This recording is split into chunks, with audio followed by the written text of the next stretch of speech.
नमस्कार दोस्तों, शिवपुराण में आपका बहुत बहुत स्वागत है। आज हम लोग पढ़ने वाले हैं शिवपुराण की श्री रुद्र संहिता के द्वितीय खंड के 24वें अध्याय शिव की आज्ञा से सती द्वारा श्री राम की परीक्षा। तो चलिए शुरू करते हैं। नारद जी बोले, हे ब्राह्मण, हे महाप्राज्ञ, हे दयानिधे, आपने मुझे भगवान शंकर तथा देवी सती के मंगलकारी चरित्र के बारे में बताया।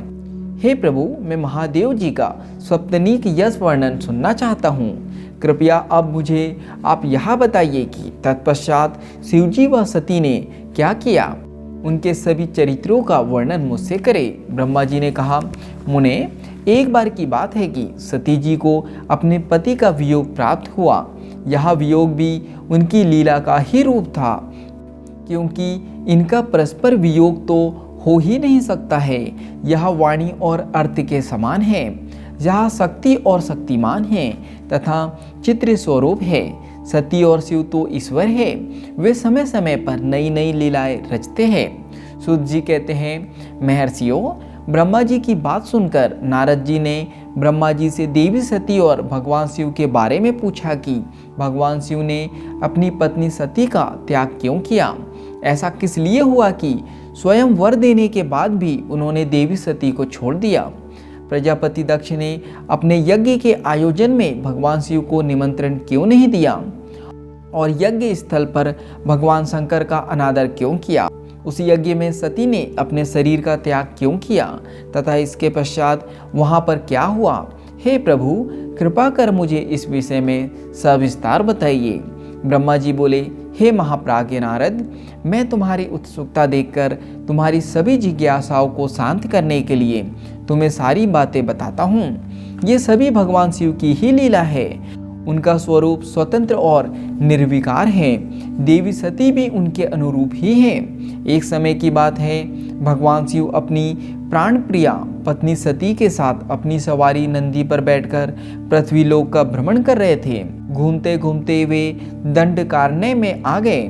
उस वन में उन्होंने भगवान श्री राम को उनके भ्राता लक्ष्मण के साथ जंगलों में भटकते हुए देखा। वे अपनी पत्नी सीता को खोज रहे थे, जिसे लंका का राजा रावण उठाकर ले गया था। वे जगह जगह भटकते हुए उनका नाम पुकार कर उन्हें ढूंढ रहे थे। पत्नी के बिछुड़ जाने के कारण श्री राम अत्यंत दुखी दिखाई दे रहे थे। उनकी कांति फीकी पड़ गई थी। भगवान शिव ने वन में राम जी को भटकते देखा, परंतु उनके सामने प्रकट नहीं हुए। देवी सती को यह देखकर बड़ा आश्चर्य हुआ। वे शिव जी से बोली, हे सर्वेश, हे करुणा निधान सदाशिव, हे परमेश्वर, ब्रह्मा विष्णु सहित सभी देवता आपकी ही सेवा करते हैं। आप सबके द्वारा पूजित है। वेदांत और शास्त्रों के द्वारा आप ही निर्विकार प्रभु है। हे नाथ, ये दोनों पुरुष कौन हैं? ये दोनों विरह वेदा से व्याकुल रहते हैं। ये दोनों धनुर्धर वीर जंगलों में क्यों भटक रहे हैं? भगवान, इनमें ज्येष्ठ पुरुष की अंग कांति नील कमल के समान श्याम है। आप उसे देखकर इतना आनंद विभोर क्यों हो रहे हैं? आपने प्रसन्नता पूर्वक उन्हें प्रणाम क्यों किया? स्वामी कभी भक्त को प्रणाम नहीं करता। स्वामी कभी भक्त को प्रणाम नहीं करता। हे कल्याणकारी शिव, आप मेरे संचय को दूर कीजिए और मुझे इस विषय में बताएं। ब्रह्मा जी बोले, नारद, कल्याणमयी आदि शक्ति देवी सती ने जब भगवान शिव से इस प्रकार प्रश्न पूछने आरंभ किए तो देवों के देव महादेव भगवान हंसकर बोले, देवी, यह सभी तो पूर्व निर्धारित हैं। मैंने उन्हें दिए गए वरदान स्वरूप ही उन्हें नमस्कार किया था। ये दोनों भाई सभी वीरों द्वारा सम्मानित हैं। इनके शुभ नाम श्री राम और लक्ष्मण हैं। ये सूर्यवंशी राजा दशरथ के पुत्र हैं। इनमें गोरे रंग के छोटे भाई साक्षात शेषनाग के अंश है तथा उनका नाम लक्ष्मण है। बड़े भाई श्री राम भगवान विष्णु का अवतार है। धरती पर इनका जन्म साधुओं की रक्षा और पृथ्वीवासियों के कल्याण के लिए ही हुआ है। भगवान शिव की ये बातें सुनकर देवी सती को विश्वास नहीं हुआ। ऐसा विभ्रम भगवान शिव की माया के कारण ही हुआ था।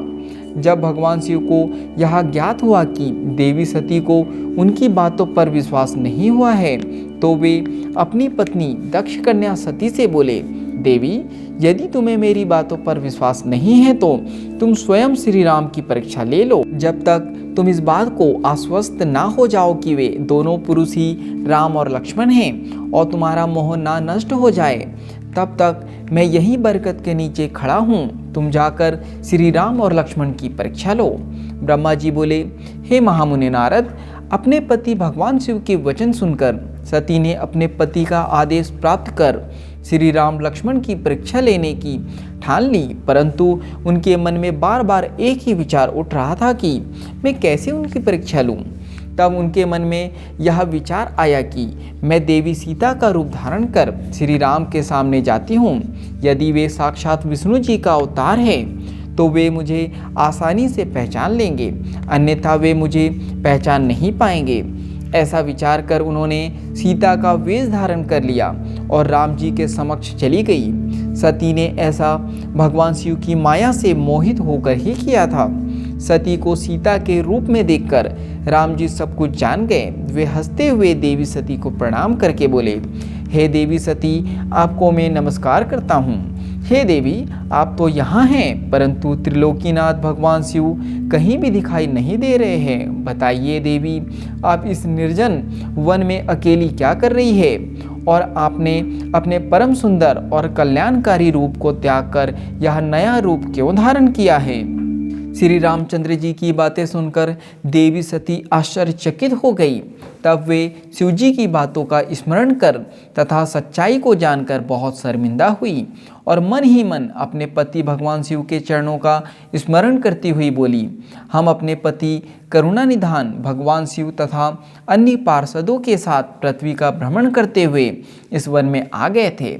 यहाँ आपको लक्ष्मण जी के साथ सीता की खोज में भटकते हुए देखकर भगवान शिव ने आपको प्रणाम किया और वहीं बरगद के पीछे खड़े हो गए। आपको वहाँ देख भगवान शिव आनंदित होकर आपकी महिमा का गान करने लगे। आपको वहाँ देख भगवान शिव आनंदित होकर आपकी महिमा का गान करने लगे। वे आपके दर्शनों से आनंद विभोर हो गए। मेरे द्वारा इस विषय में पूछने पर जब उन्होंने मुझे बताया कि आप श्री विष्णु का अवतार है तो मुझे इस बात पर विश्वास ही नहीं हुआ और मैं स्वयं आपकी परीक्षा लेने यहाँ आ गई। आपके द्वारा मुझे पहचान लेने से मेरा सारा भ्रम दूर हो गया है। हे श्री हरि, अब मुझे आप यह बताइए कि आप भगवान शिव के भी वंदनीय कैसे हो गए? मेरे मन में यही एक संशय है। कृपया आप मुझे इस विषय में बताकर मेरे संशय को दूर कर मुझे शांति प्रदान करें। देवी सती के ऐसे वचन सुनकर श्री राम प्रसन्न होते हुए तथा अपने मन में शिव जी का स्मरण करते हुए प्रेम विभोर हो उठे।